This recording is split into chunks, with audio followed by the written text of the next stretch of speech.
السلام عليكم ورحمة الله وبركاته. كيف حالكم مشاهدينا الكرام؟ بخير، أتمنى من الله أن تكونوا بالصحة والسلامة.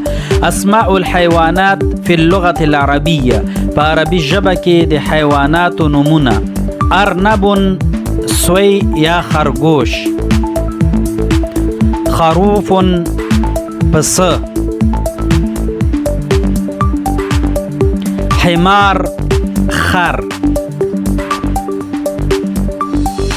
ماعز وزة،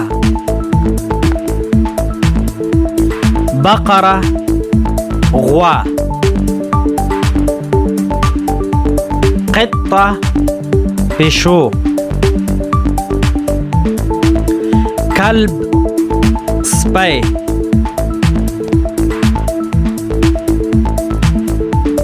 خنزير خرس يا خنزير،